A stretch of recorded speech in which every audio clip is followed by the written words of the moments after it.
I wish you all a very good afternoon, and I'd like to introduce myself a little bit in a more in an extended format where she already told that we've been in a simulation company. We've been focused on XR and virtual and augmented reality since the last 10 years. Keyur, my fellow industry mate, as I would say, we are a small industry. We are a very close-knitted team, sort of in this space where we are trying to put XR out, and we are trying to stay with XR as a technology as it goes under a lot of cycles like a roller coaster.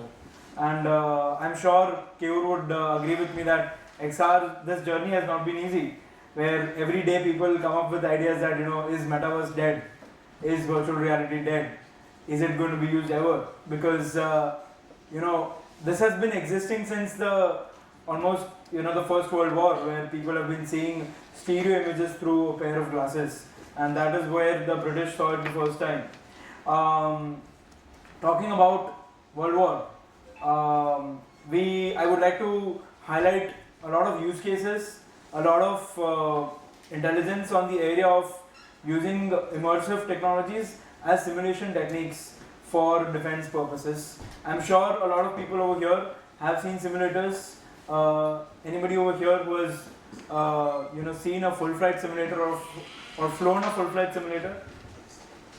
I think okay, we'll keep this session quite interactive. I know we have only 10 minutes, but what I'm going to highlight largely on, because I'm going to talk about digital copies as simulators, I wanted to clear the air about what is a digital copy versus what is a digital twin, right? So anyone here who can go with a guess? Anyone here? Just, we don't want to pass the mic. Just randomly shout out. This is a classroom, okay? We want some mischief. What is the question? The question is, what is, as per your opinion, what is a simulator versus a digital twin? Bidirectional data exchange.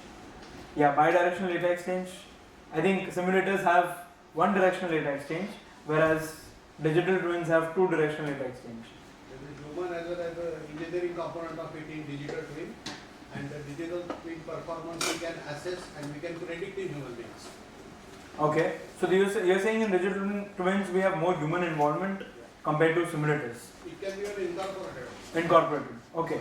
I think we have more to talk about that because I am more on the human factor side. My background is HCI, and I've studied computer science, but HCI has been my focus area, and that is why I went to XR, where we believe as industry mates that XR or immersive technologies would help you open up the doors where you are beyond screening. There's a book called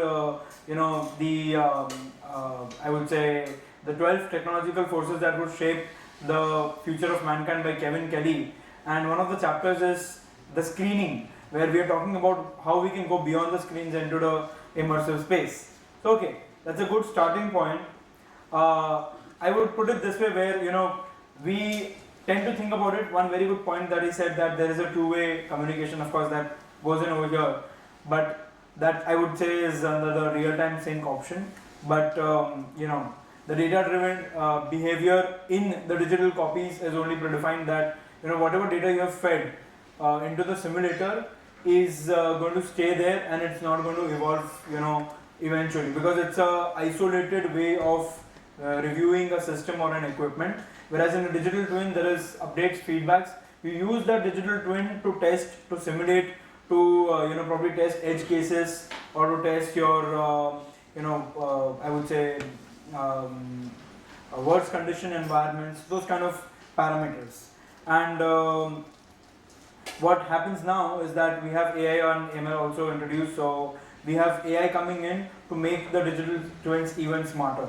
So what has happened is, in these times where the simulation industry moves forward and tries to advance their simulators through these technologies, digital twin or IoT itself is in a byproduct manner helping our solve our problems, right? So what I'm trying to say over here is that if we put a clear differentiation, a digital copy or like an isolated simulator is like a copy of your real equipment in a digital format in some part of the world, and a digital twin would be a living or evolving mirror of the real world asset, right? So we are going to talk about how to make the digital copies even smarter, right? So this is any guesses? It's a flight simulator. This is a full flight simulator, as you would have flown. This is a typical Boeing full flight simulator, which if you enter this simulator, you would feel as if you're actually flying a Boeing 737 or a Boeing 777, and you would not, able to make out whether you're not in the cockpit or yes you are, right? So how do we make these even smarter with more accessible form? And that's where XR comes into picture. So a comparison of having a helicopter simulator in such a format versus a helicopter simulator in such a format, there are immensely broad differentiators over here, where the goal is very clear, is to make it more intelligent, more enabled, more context aware, and more operationally aligned. Can we put the digital twin technologies that about data exchange or about I would say IoT or sensors in the simulators that we saw over here? Yes, we can, but the problem is the cost and the operations and the time it takes to build such a simulator versus the cost, time, footprint, maintenance to take such a simulator, the one that you see on the screen, is significantly different. And when we are in the era where we need to train more people for the frontline operations, or let's say for aviation, for maintenance, XR comes as a massive rescuer. And that's where we put our money, and we say that XR is actually the game changer, where it bridges the entire gap between traditional simulators and advanced simulators, which are near digital twins. All right. So some more guesses. What would be required to make a typical simulator? The first one. Just go by the icons. 3D visualization. Nice. We need some sensor integration. It needs to be real time, has to be responsive. What else? Physics based. Wow.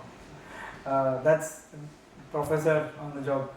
And communication, right? So this is typical simulator, but if you want to make it more accessible, more near digital twin, and more portable, and more ready for the next generation of workforce that we are building, we need this guy to come in extremely at a very high important level, right? So we want to make a statement that why XR is critical over here, right? And what makes this enabled into a closer digital twin format is having a dual communication establishment, where we can establish use cases like having predictive analysis done, making it secure, and it can be more scalable. So what happens is, you take, let's say for example, I'll put an example over here. We take an aircraft engine. We are doing the simulation of an aircraft engine ever since the simulation tools have come in a 2D screen format under I would say a single interface option.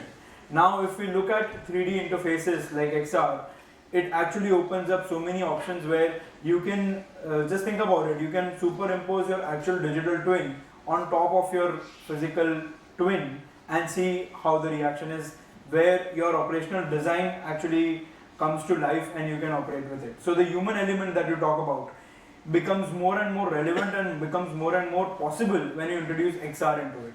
So when you need to introduce human elements into simulation or training or probably any use case, right? Or if you want to test edge cases where human is more important, there's nothing better than XR, right? So in a nutshell, if you want to move a digital copy of or a simulator to a smart simulator, XR interface and all the digital twin integration is quite necessary.